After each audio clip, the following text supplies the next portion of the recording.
afternoon, everyone.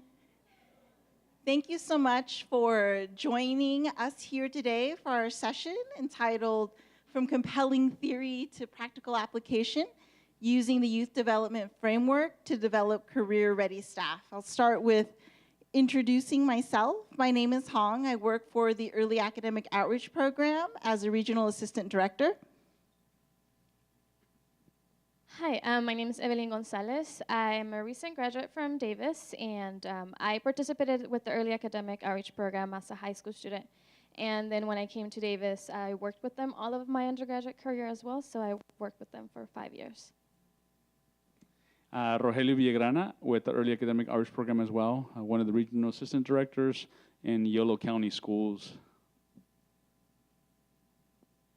So our goals for the session today is we'd like to introduce the 5 supports and opportunities that are part of the Youth Development Framework.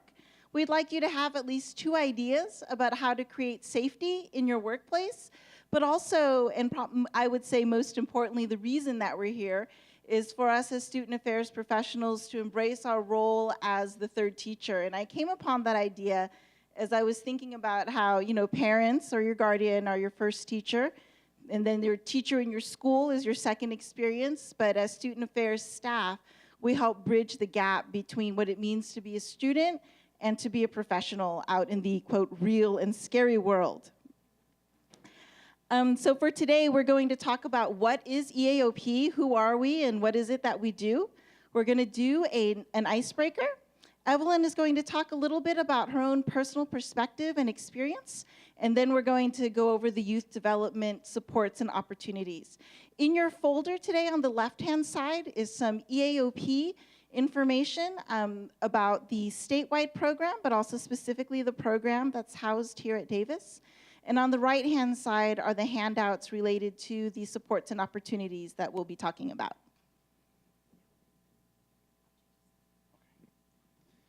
All right, so briefly, since we don't have a lot of time, EAOP is a program that has been around for over 30 years. Every UC campus has a program.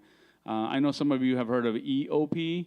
The quick difference is that EAOP helps students get to college and EAOP helps students stay in college. Obviously, it's more complicated than that, but a brief description. These are the different areas that we serve. We serve students who are the first generation or low income, and they're the first, again, in their family to go to college. And we have a huge percentage. I think only 3% do not meet that criteria in our program. We each have about 500 students in our regions. And again, Evelyn is one of those students who was in the program and decided to go on to a UC campus and then was able to continue supporting the work that we do. We have 30 undergraduate student assistants who are going to be joining us out there in the field doing the work that we do. And we could not do the work in the way that we do it without their support. So that's what we're here today to talk about. As Rogelio has mentioned already, a lot of the work that we do focuses a lot on developing high school students and middle school.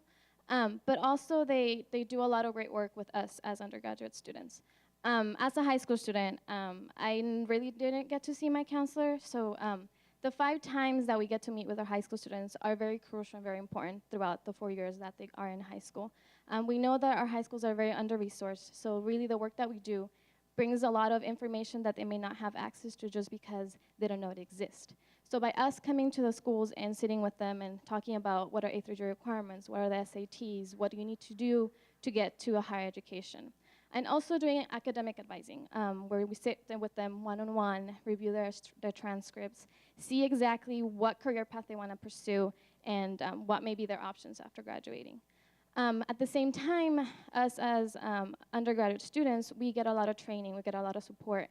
And not only are we prepared to help the high school students, but they also prepare us to be better students, better professionals, and have more options once we graduate and once our term is over with EAOP as well. Right, so we're going to start our session with an icebreaker, and I have to give you a caveat. The structure and the speed of the activities today is going to be greatly modified just to compress everything that we'd like to go over in the 45 minutes that we have. So you have in hand a lovely whiteboard with a handle, and hopefully you also have a pen. If you do not, please raise your hand and either Rogelio or Evelyn will be able to get that to you. So my question for you, for the icebreaker, is when was the last time at your workplace, and it can be any workplace, that you felt safe? And what about this moment or time made you feel safe? As a part of being a transparent facilitator, I wanted to share that we use these whiteboards as a strategy for engagement for our student outreach assistants, but also the student participants. It's a safe way to get everybody. And then, of course, it's fun to write on a whiteboard with a dry erase marker. So I'll give you a couple minutes to think about that and share your answer. And when you're ready, you can hold it up.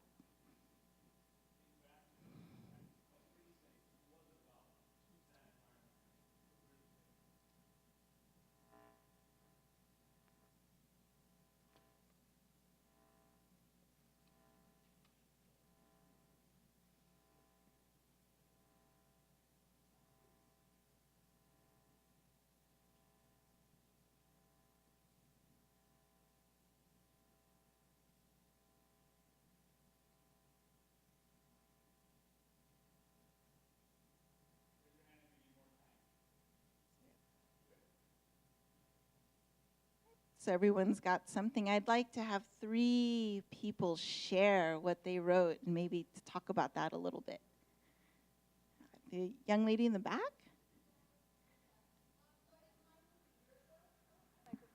Hello, mine was a year ago. I received flowers on my birthday in my workplace that were from somebody that I really didn't want to communicate with. And my boss kind of came into my office and let me know that, like, you know, just if this person ever comes here, like, let me know first, and you know, we're gonna take care of it the way that we need to, and you have nothing to worry about here. And that made me feel really good, because most people would be like, why is she freaking out over flowers? They're beautiful. But my boss understood that it was a situation that I was not comfortable in and took the time to make me feel like I was in an okay place working there. That's awesome. So you also then had that relationship with your supervisor where they could go in and say, hey, I just want to let you know this. That's awesome. By the way, later you'll get to select a prize from a lovely prize box that we have up here under Cloak and Dagger that we will share shortly. Another volunteer. Yes. I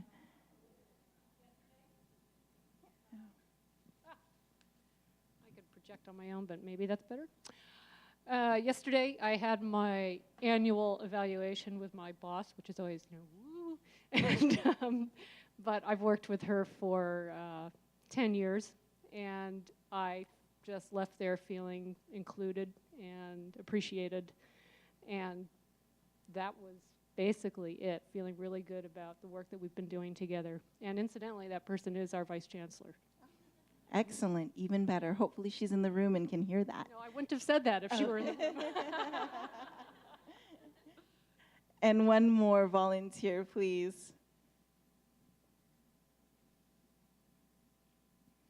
Or not, one of the things that we always enforce within our undergraduate staff and then also our student participants is everyone always has the right to pass. So there's never any pressure to participate, although we certainly strive to create the environment where people would feel comfortable participating if they would like to. So I'm going to hand it off to Evelyn now, and she's going to share a little bit more about who she is and what she has done and where she's going. Okay. So we've talked about a lot about inclusion and feeling welcomed and feeling like you really belong. And that is the one thing that I found with not only participating in the program, but also waiting to work with them as a team. To give you a little bit of an idea, I came to the US when I was 10 years old, and English is my second language. And I never thought I would be standing in a room full of people speaking English up here without like having someone else from my family with me. It's very nerve-wracking, and I think this is one of the very valuable skills that we have gained as part of the program. This program is a lot about reaching out to the high school students, but it's also about developing us as professionals and feeling confident and feeling comfortable, and learning skills about professionalism, time management, how to work with people that have different strengths, different skills, how to adapt to different situations, how to work under pressure, how to delegate tasks, and how to work in a timely manner with the little that you have and try and still produce something of high quality.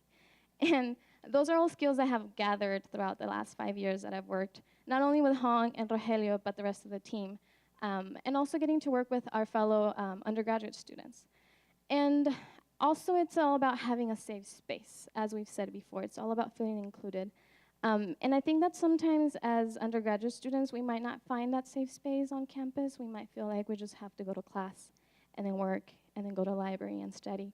But after leaving the dorms, we don't necessarily have that place that we can go to and vent, or we might not have that mentor or that person that is in the working community that might give us advice as to career choices and what's a CV, what do I go to get help with my resume.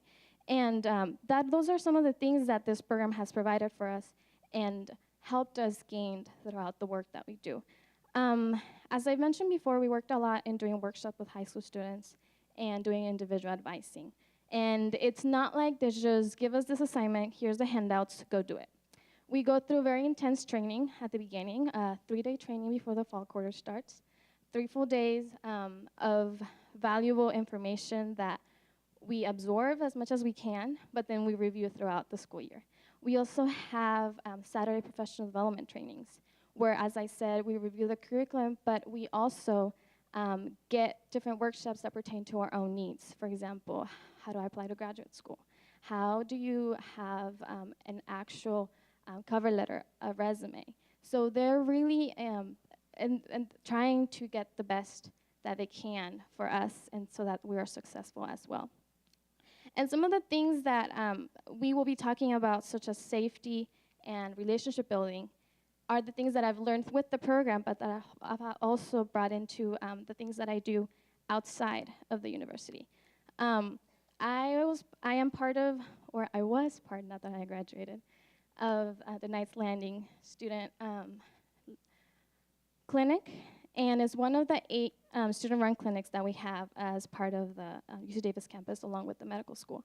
And that clinic is one of the newer clinics. It opened up 2 years ago.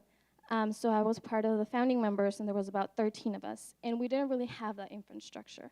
So I took some of the skills that I've learned from working with EAOP to restructure our own student leadership within the clinic and have more of a vision as to where we were going. One of the things that I really pushed for was having a youth component. Knights Landing is a very small and underserved community, 30 minutes away from here. Their youth doesn't have access. They don't have a school district there. They don't have a high school, so they don't have after-school programs. And so what I pushed for was having a youth program every 3rd Thursday of the month, where we would have workshops in various topics that they were interested in, but they didn't necessarily have access to outside of high school. And so I took some of the things that we work with, the whiteboard, some of the team building activities. We were going to be talking about agreements. And so it is not just about what we do within the program and the learning all these things that will help us be successful in the working career, but also about taking it out to the community and spreading the word. So by showing the teens how to create a safe environment, they liked the idea of having these agreements. They're not called rules, they're called agreements because they came up with those agreements. It's not that I told them you can't use your cell phones. They themselves came up with the idea of not using cell phones to respect the space of everybody. And so now 2 years later, I go back and these agreements are posted on the wall of the community center. So it's something that I learned from the program by working with them. I took to the community, and now they themselves are using it. So it's really nice to see how, even though these little things that we do every now and then that we might not consider to be very groundbreaking, they can stay and actually make an impact in the communities that we go and serve. So those are just some of the little things that I have gained by working with EAOP, and I have been able to take out and spread and continue the work that we do in a different setting, which is not necessarily academic outreach, but it's still trying to empower the young people that might not necessarily have a lot of resources. Any questions thus far?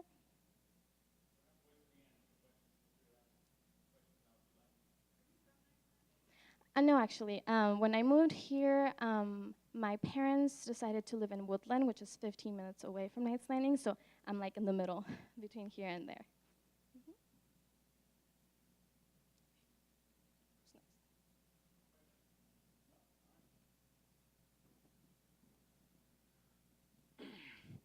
So what we do is, in the case of the student assistants, we actually teach them the framework, but we don't actually teach the framework to the participants in our program. What we do is we infuse this framework, and there's been a lot of research, and there's different names for it as well, but the bottom line is that, and the reason safety is the biggest, because really that's what it's about. If you don't feel safe, whether you're in the classroom, in your office, at home, you're just not going to be at that optimum level of performance and efficiency and effectiveness and enjoyment, right?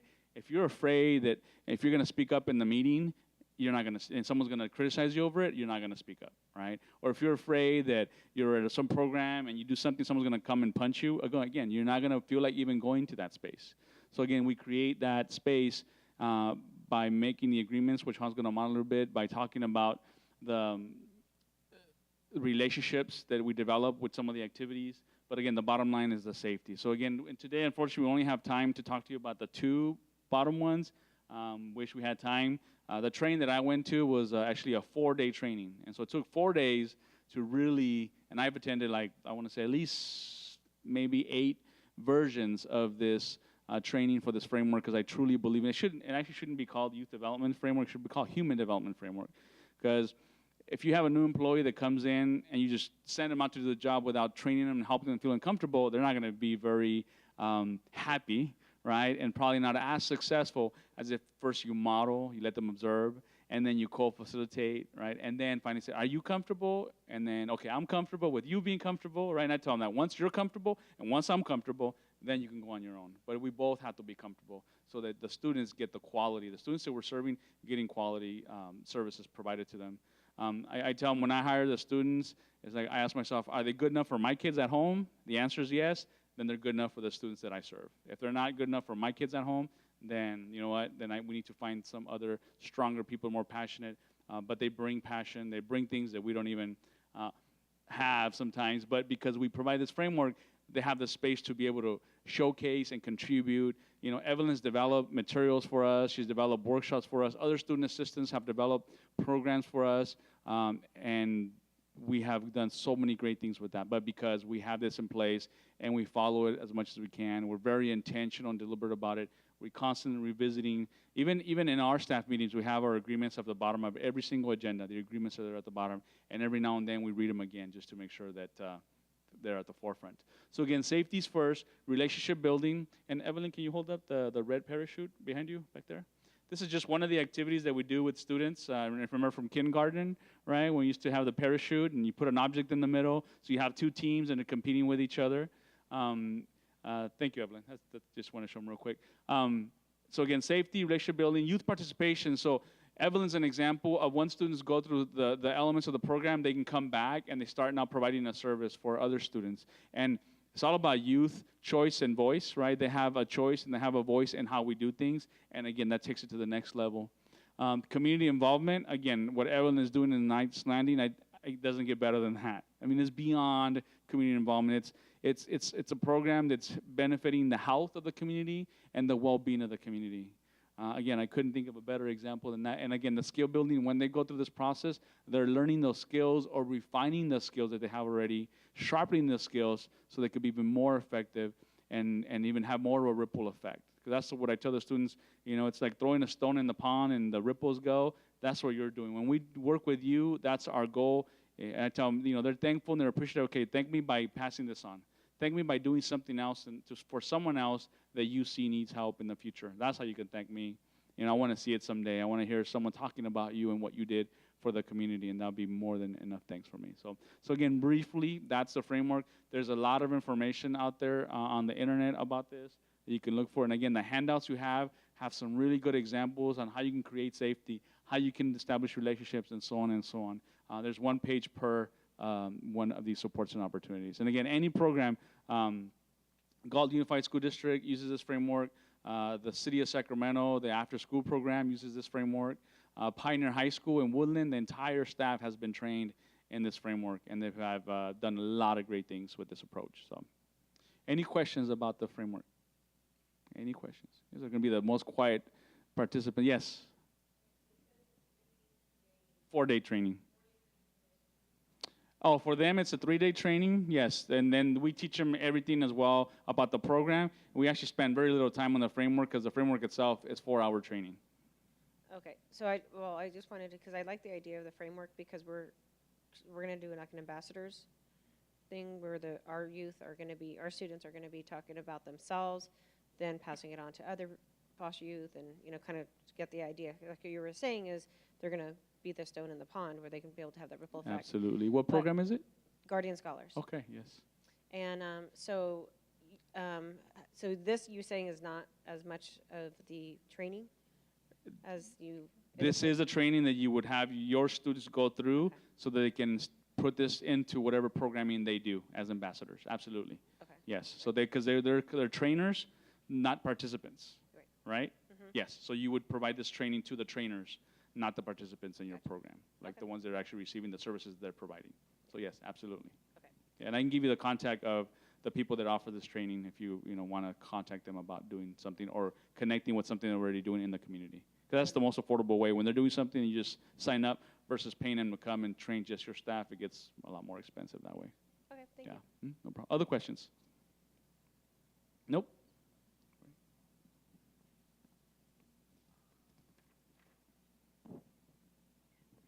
The funny thing about this framework is that it feels really intuitive, but when Rogelio introduced this to the team, we were feeling a little skeptical. Well, yeah, of course we do this stuff.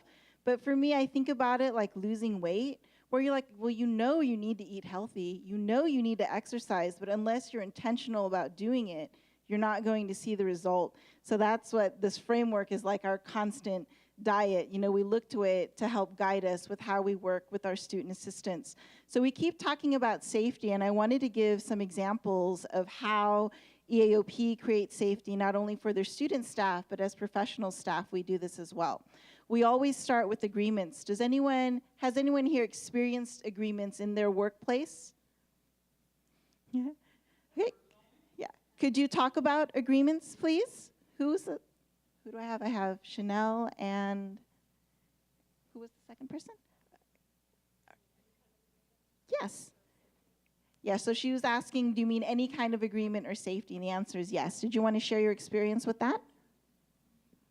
For 3 years, I ran a sexual assault and domestic violence support center in San Joaquin County, and we had agreements that we made with our clients, but we started with the agreements that were made internally among ourselves as the staff and the volunteers, and those were created through a group process very similar to what you describe here. There was no name for it at the time. I don't know any other agency. It was 25 years ago that was doing something like that, but what we found was that it created, everybody's happy when things are grand, but during times of stress, whether it was with the budget cuts or whatever, that's when those agreements really meant something, because it gave the staff and it gave me as the director something to rely upon that was standard, that we all knew we could count on when we couldn't count on much else during these times. So I would say what I came away with was that an agreement like what you are describing, it's great for day to day, but where it really kicks in is when you have a conflict or when you have a situation that you don't really know how to handle as a group, and that provides the safety. It gives you a foundation to work from. Thank you. So I'll just model really quickly how we do agreements. So we always start with asking the group, well, what is an agreement? What do you think of when you hear the word agreement? We have a fabulous prize box if anyone wants to share. What was that? A pact?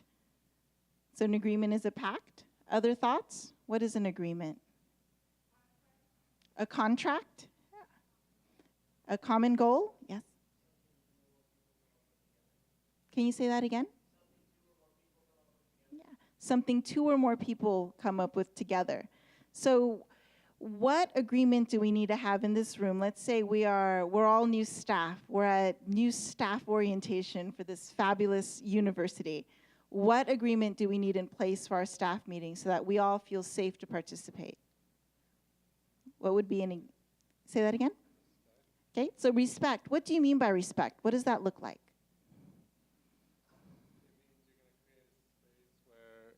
A space where you're free from judgment or antagonism. So don't be judgmental. Yeah. So what a fun way we like to say that, sometimes we'll say, don't ick my wow.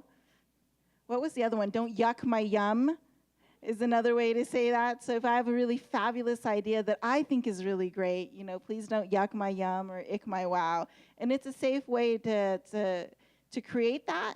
And then the group also has to agree. So if we agree that we're not going to be judgmental or ick somebody's wow or yuck their yum, then we'll give it all a thumbs up. If anyone needs to modify that in any way, then someone might say, you know, I don't agree with that. You know, I need to be able to say, hey, I don't like that idea. And then we would talk about, okay, well, what's a way that we can do that without disrupting the safety of the room? So should I just end there? Okay. So agreements is one way. It's always the first way that EAOP creates safety within our undergraduate staff and then also out in the community. And we also institute regular check-ins. So we have our now it's a 4-day all-staff training. We do professional development for our student staff on the first Saturday of every month. Sometimes it's the second, depending on the month and what else is going on. And then also within the various smaller regions, we have regular meetings as well. So there are multiple opportunities for the students to voice their concerns, their ideas, and also for us to share information with them. All right, so I'm going to need 5 volunteers. Who's going to be brave to come up? They're going to do an activity up here with us. All right, we have 1, 2, 3, 2 more.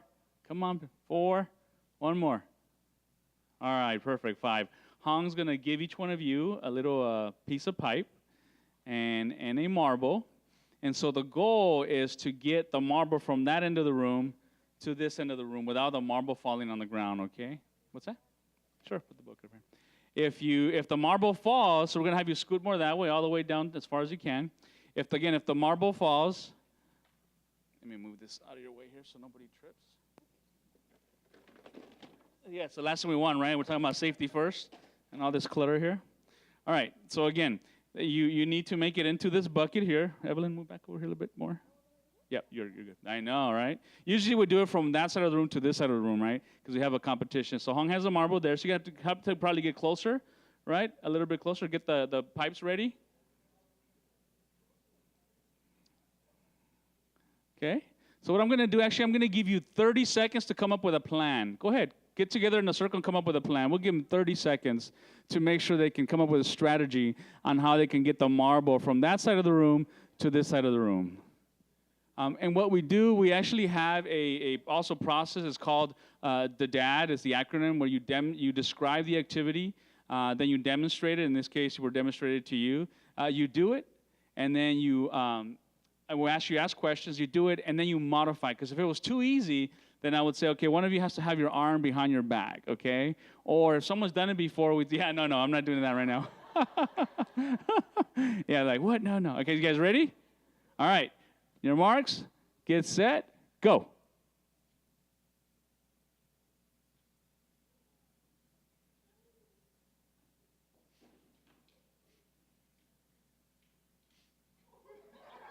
Oh, all right, we're going to start from there. I'll be nice. We're going to start from there. You guys don't have to go to the beginning.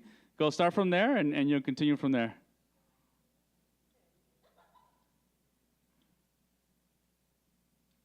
All right, let's go.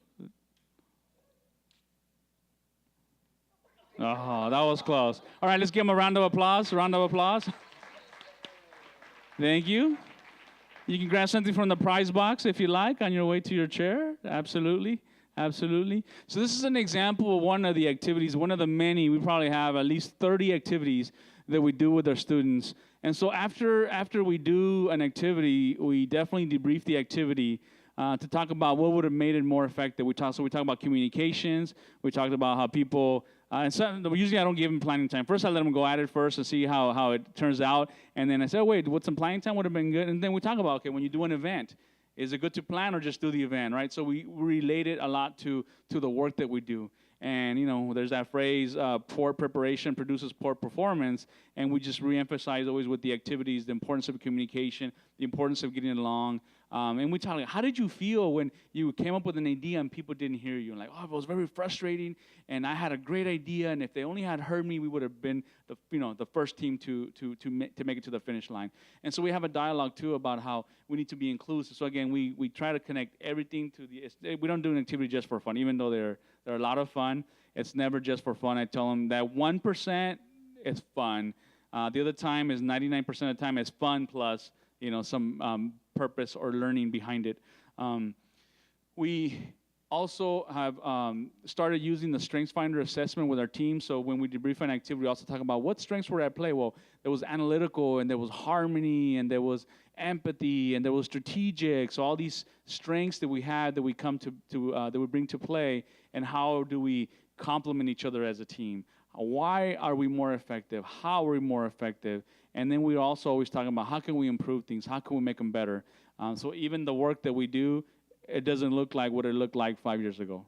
Actually, 6 years ago, the role of the student assistant was not what it is now. I mean, they're really a critical element of EAOP, and again, without them, it would not look anything but if it wasn't for the framework as well, we wouldn't be where we're at right now, because we decided that we wanted to invest in our own development as well as the students' development. So questions so far before we continue? A little bit time before we end. See, I love questions. Questions make me smile. You want me to smile, right? No questions. All right. Evelyn, can you show us the bag? Take the bag and just lift it up in the air. It's okay. So this bag here has ropes, has wiffle balls, and it has buckets. And with that bag, we can do, I would say, and so that's what it looks like inside. We could do 10 different activities with just those materials. So we try to do activities that don't require a lot of materials and are not very expensive. All those things, actually, I bought at Home Depot. The rope, the buckets, and actually, the balls I got from, I think, Target. Yes, ma'am. Question back there? Yes, 30 student assistants. 2 student assistants? So we would do different type of activities. We would do more of dialogue, conversations. We also do a lot of that too, where we sit down and we do like a one-on-one conversation. Again, with the complementary conversation, we actually sit down and say, so Hong, we're going to be working on this project together. My communication strength, I think I can bring that to bear, and we can make it more effective. And I know you're great at X, Y, and Z, and if you think you can take care of that. So again, we're very intentional about having those conversations with the one-on-ones as well. Go ahead. I think also it can feel really awkward if you're doing an activity and like it's just me and Rogelio with the pipes and the marble. It would feel really weird. So one way to mitigate that also is you could attend trainings together, because we've done that as a team of 5 staff people, and then also individually with our own student assistants who report to us. We'll attend individual trainings as a team as well. We actually have a binder in the office that has thousands of activities that vary in sizes as far as people that you could do them with. And a lot of them don't even require materials either. It's just really using your imagination and conversations. So thank you for that question. Yeah, the smaller the group, definitely the harder it is. I mean, I've done activities with 89 people, and it was easier than when I was doing something with 3 people. Because you're looking at those 3 people, and you're trying to get them to do something. They're like, why are you looking at me? Stop looking at me. So, other questions? You don't want me to smile anymore, huh? Let's see, the other... no, actually, I think we're at the end, right? Yeah, it was very brief. The most important thing I want to emphasize here again is that we as a team decided to invest a lot of resources into our development and our understanding of the framework so that we could be, again, there's 3 words that I use to help at least me be more effective in what I do. I need to be intentional, deliberate, and consistent. Always intentional, deliberate, and consistent. So we're very intentional about creating a safe space. We're very deliberate and we're very consistent, right? So the agreements are that deliberativeness. The fact that we review the agreements at every opportunity that we can, we post them up on the wall. So we have regional meetings. We try, at least I try once a week, sometimes every 2 weeks, and every meeting the agreements are up there. And every meeting we review them and say, how are we doing on this one? Which one are we doing best on? Which one do we need to improve on? So we're always having that dialogue. And again, and then we decided to also invest in our student assistants because we could have said, you know what, budget cuts, we're not going to be able to do the Saturday sessions anymore. We need to cut back, not anything. And we're like, no, if we want them to produce quality type work, we need to provide quality type training. And we do kind of half and half where we do related to the work that we do and then their own personal growth where everyone was talking about like the resume and event planning. You know, that one's actually both. But the cover letter, interview skills, that sorts of things, you know, that we want to make sure that they benefit and they get skills that are transferable. A lot of our students go on and work in places and we hear nothing but compliments about them and the quality of work. One of our students graduated as well and is working for a city, and then they wanted to bring students to like the work area, but they wanted to make it youth friendly, and she was like, I got this. She's like, give me to me, and she put on a bunch of projects. She actually borrowed a bunch of our activities, and she put on this great week for their students. And I can tell you, if it wasn't for her, because they had never done anything like that, they were like, we don't know what to do. We don't know how to get started. We don't know what's going to look like. And she's like, pretty much like, don't worry. This is what I used to do in my other job. I got this. And she told me that the students enjoyed it. They had a lot of fun, and they benefited greatly from that. So, questions? Start way in the back, and then here. I was wondering, how much contact or networking do you have with the other EAOP programs throughout the UC system? Thank you for that question. So we definitely have been meeting once a year where we come together and we collaborate or at least showcase some of the things that we do. And then we actually are, as far as the EOP Davis, our goal is to go visit the different campuses and exchange ideas. And we actually did that with Berkeley recently. And we're working on doing that either in person or through Skype. That's definitely but I don't think it was happening enough before we started. Was it 3 years ago that we started doing the annual? About that, yeah. Thank you. Back there, and then we'll come back here. Okay, the microphone, please. Thank you. What is, I'd like to know what else you do in the 3-day training. Like, what are the topics that you cover? Because, you know, when we're going to be having our students, and I'd like for them to, one of the things is we are going to try to bring someone in about how to talk about themselves. Oh, yes. But other topics in the 3-day training. Yeah, an example of the talking about yourself, we actually have them do like at least a 45-minute presentation on their name, because they do that all the time. Evelyn can tell you, like, what's that? 45 seconds, sorry, yes, 45 seconds. Yes, 45 minutes, yeah, you better know. And we actually record them with the camcorder, and then we show it back to them right away so they can see themselves.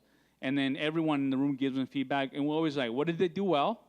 And then what could they have improved on? Not what they did bad, what was wrong, no. What could they have improved on? Again, going back to this framework, it's all about an asset-based approach, right, a positive way of doing things. So what was done well, what could be improved? If you send me an email, I'll send you the script that describes it. A lot of it is content-based, but a lot of it is also applicable to any program.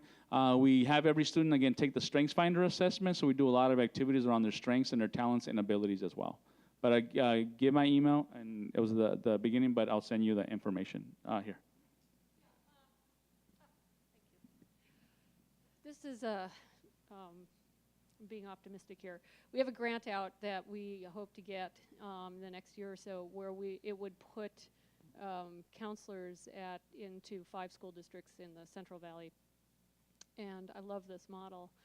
Is there opportunity to bring our professional counselors to EAOP to do the training with? Do you do training every year with your staff that we'd be able to take? It's a good question. So the training that we do is very, very specifically targeting the student assistants, so I don't think that your counselor would benefit from that training. then thank you. So that we go to an organization called the Youth Development Network, and that's what we'll put you in contact with so that you can connect with them because they offer community-wide trainings. As a matter of fact, this week they're doing one in Esparto.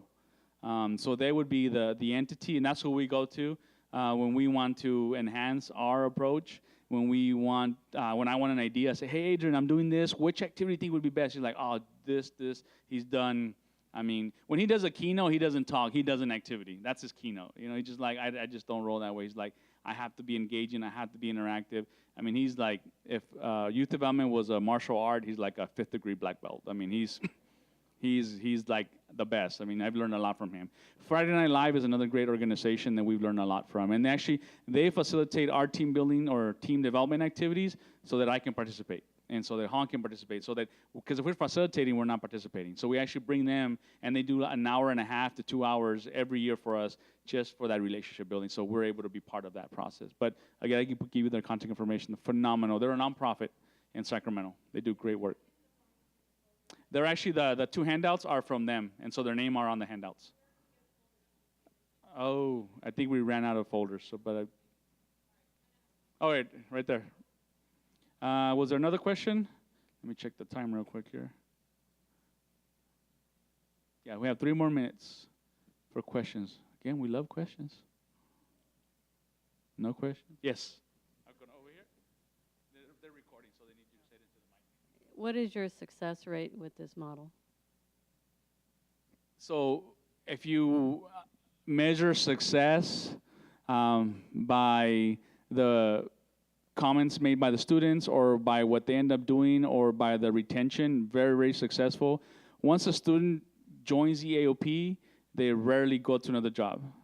And we rarely recruit because they recruit for us. They're the ones telling their friends to apply, and they're always talking about, you have to join EAOP because, and they give them a long list of reasons why. So definitely, I think in the time that I've been EAOP, you know, again, 25 to 30 students a year, I think maybe 3 students have not, maybe 4 students about that. So it's extremely, go ahead. Yes, we can tell you their names too because, and the reasons why, yeah, and they have not been related to the program. It's just always been external family or academic reasons. That's one measurement, but there's also a lot of research that's been done on, there's a company called Gallup. Have you guys heard of Gallup, right? They don't believe in an achievement gap, they believe in an engagement gap. And not only in the academic setting, but in the career setting. When employees are engaged, they're more likely to love what they're doing. They're less likely to call in sick, right, when they're not sick. They're less likely to be in an accident. So, I mean, we don't do it for those reasons, but that's just an added benefit that results. You know, sometimes I have to remind them, hey, you have sick leave, you can use. They're like, oh, yeah, like they forget. Because even when they have a cold, they'll go to work. When another person be like, oh, I have a cold, I don't have to go to work. I have sick leave, I can actually call in. So again, these are different things that we've seen, but there's a lot of research out there that shows the success of this specific framework. Thank you for, did that answer your question? Yeah, so I was curious how you solicit youth feedback and include youth feedback into the decision-making process and demonstrate that you actually implement that. He loves feedback. There hasn't been a single workshop, presentation, or meeting that we have done where he hasn't, or like the supervisors haven't asked what worked well today and what can we change for next time. So this is actually a component that is part of every single thing we do. Not only for these activities, but also for the workshops and the presentations that we do. He'll ask you if you get evals to please write feedback on there because he'll add it to the presentation if we come back next year.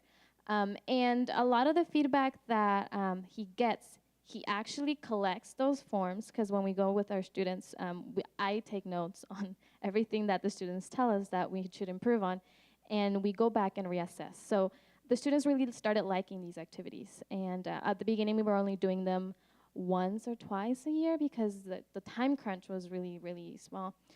And so they said, we need more activities, we need more activities. And so I had to go back and reevaluate the scripts that we use for our presentation so that we could do an activity every single time that we're there.